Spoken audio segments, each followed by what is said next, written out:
En las últimas semanas ha crecido el misterio en torno a una serie de avistamientos nocturnos de supuestos drones en Estados Unidos, especialmente en el estado de New Jersey. Se han visto sobrevolando áreas residenciales, instalaciones militares, incluso sobre uno de los campos de golf de Donald Trump. Las autoridades aún no han podido despejar las dudas que existen en torno al origen y al objetivo. La difusión de estos videos en las redes sociales ha sido el gran tema de conversación por estos días en Estados Unidos, con supuestos drones que han sido caldo de cultivo para todo tipo de teorías de la conspiración. Se trata de avistamientos que se han reportado desde noviembre en al menos 6 estados, pero especialmente en Nueva Jersey, en las cercanías de zonas residenciales y bases militares. Pensé, ¿será un avión? Sé que no se parece a un avión, es mucho más grande y volaba muy bajo en el cielo en medio de la noche. Tampoco es un helicóptero. De repente se acercó sobre los árboles, parecía un enorme dron. Ni siquiera estoy seguro de qué es. Nunca había visto algo así. Es solo un dron con esteroides.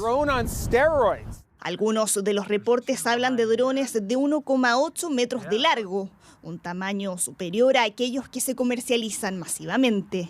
En los distintos niveles del gobierno estadounidense aún no han aclarado ni su origen ni su objetivo, pero insisten en que no representan una amenaza a la seguridad.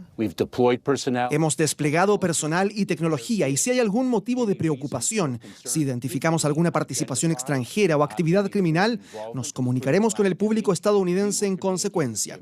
En este momento no tenemos conocimiento de ninguna. Nos comunicaremos en consecuencia y tomaremos las medidas apropiadas. Teorías conspirativas sin ninguna base hablan de naves de espionaje de China y Rusia, naves iraníes y programas secretos del gobierno estadounidense. El campo de golf de Donald Trump en Bedminster ha sido otro de los lugares en los que se han reportado avistamientos. El presidente electo emplazó al gobierno a dar explicaciones. El gobierno sabe lo que está pasando. Nuestro ejército sabe de dónde partieron. Si este es un garage, podrían ir directo a ese garage. Saben de dónde viene y a dónde fueron, y por alguna razón no quieren comentar. Desde el FBI dicen que hay más de 50 autoridades locales enfocadas en indagar la situación. Hasta el momento dicen haber recibido 5.000 reportes de avistamientos, pero aseguran que son 100 los casos que ameritan una investigación más profunda, mientras las autoridades siguen en busca de respuestas. Científicos de todo el mundo siguen con atención el desplazamiento del iceberg más grande que existe actualmente en el planeta. Equivale a 3 veces la superficie de Valparaíso y Viña del Mar y su altura es del tamaño de la Torre Eiffel. Es una gigantesca masa de hielo llamada A23A que se soltó del vórtice que lo tenía atrapado en el mar Antártico y ahora viaja hacia el océano Atlántico. Incluso podría acercarse a Sudáfrica.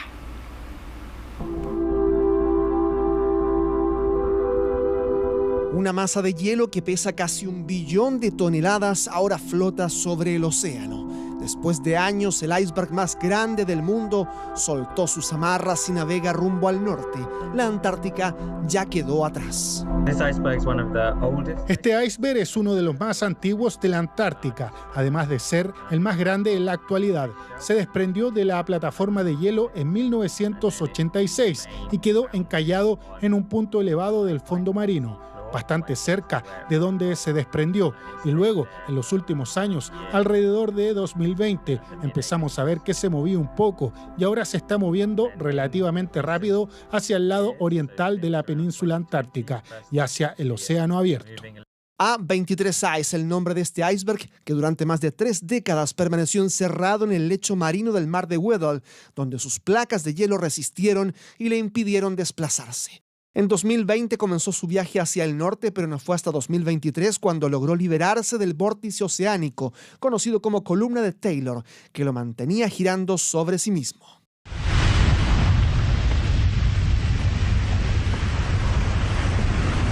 Los científicos observan el avance del más grande iceberg existente en el mundo. Lo visible del témpano representa apenas el 10% de su volumen total, ya que el resto permanece sumergido hasta alcanzar el fondo marino. Mide 3.600 kilómetros cuadrados, una superficie equivalente a 5 veces la ciudad de Nueva York. Para los expertos, evidencia de las anomalías que enfrenta la Antártica y el Océano Austral, con temperaturas inéditas y olas de calor. Si nos fijamos en el aumento de la temperatura media global que hemos visto en septiembre, o la pérdida de hielo marino alrededor de la Antártida que hemos visto durante todo el verano y luego en el otoño, todos estos eventos han sido más grandes, al borde de lo que pensábamos que era posible.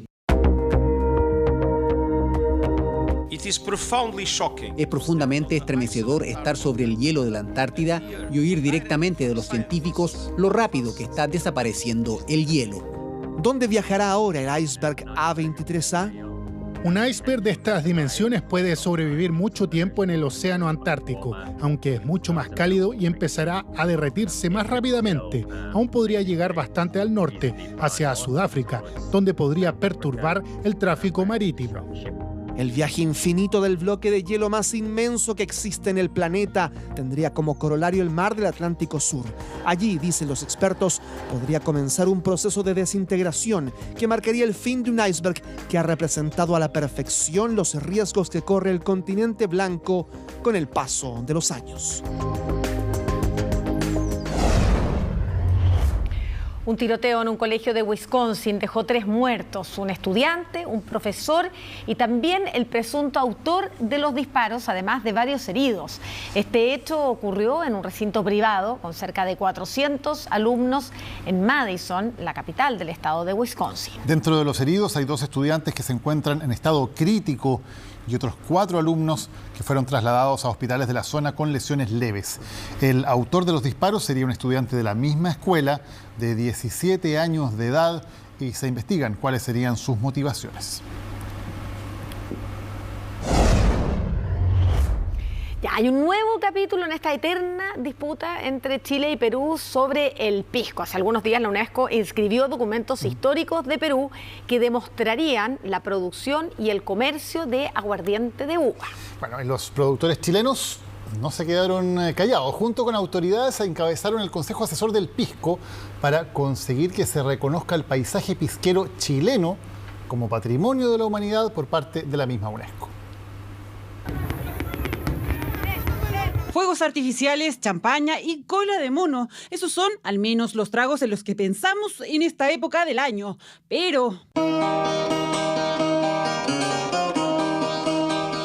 un destilado que siempre está presente más allá de las fiestas es el pisco, y ahora más que nunca. Estos son los documentos descubiertos recientemente en el Archivo General de la Nación. Todos ellos prueban que el pisco es oficialmente peruano. Hace 2 semanas la UNESCO ingresó 2 manuscritos presentados por Perú que datan de 1587 y 1613, que se considerarían como los registros más antiguos de la producción de aguardiente. Ahí se habla de viñedo, se habla de un aguardiente, pero en ningún lugar está el pisco como producto. Por primera vez está documentado, según los notarios del Imperio Español, en Chile a comienzos del siglo XVIII. ¿Y en Perú desde cuándo? Después de la independencia. Por lo mismo es que Chile preparó su arremetida. Si bien se trata de un proyecto que tenían pensado hace años, precisamente y luego de los escritos presentados por Perú, es que se llevó a cabo el Consejo Asesor del Pisco. Ahora vamos a postular a la categoría de paisaje cultural, que implica todos los elementos que están presentes en el territorio y que implica el rol de las mujeres, como ya se ha dicho, implica el trabajo de las cooperativas, implica el paisaje geográfico también, las prácticas asociadas, y todo esto va a ser presentado en una lista tentativa al 1 de febrero. Es decir, se presentará ante la UNESCO documentos que reconozcan el paisaje cultural vitivinícola del pisco chileno e incorporarlo a la lista de Patrimonio Mundial. Esto se presenta como un patrimonio inmaterial, es la cultura que hay detrás del pisco, es evidentemente la zona, pero también están las actividades productivas, los oficios, los saberes, en fondo la cultura que hay detrás de esta industria. Llegamos al corazón del barrio Lastarria. Acá en Chipe Libre estamos en tierra neutral, porque nuestra misión es enseñarle a reconocer un buen pisco, y si es chileno o peruano. Para Chile, por ejemplo, está permitido el uso de la madera. Para Perú, por definición, el pisco no se envejece ni tiene ningún paso por barrica. Para Perú, por ejemplo, la variedad de uva con la cual es hecha El pisco es súper importante, generalmente está en la etiqueta. Para Chile casi toda la producción está orientada a la uva moscatel. Con eso, cuando vemos que un pisco es transparente, podría ser peruano, pero cuando toma color, sin duda es 100% chileno. El peruano se fija harto en la variedad y el chileno en los grados de alcohol. Solo hay 2 países en el mundo que tienen la denominación de origen. Chile la tuvo en 1931, Perú en 1990, casi 60 años después. Otro compromiso es mantener precisamente la identidad del producto originario en Chile y en el extranjero. Mal que mal, la historia y la denominación de origen del pisco, según expertos, está primero en nuestras tierras y luego en las peruanas.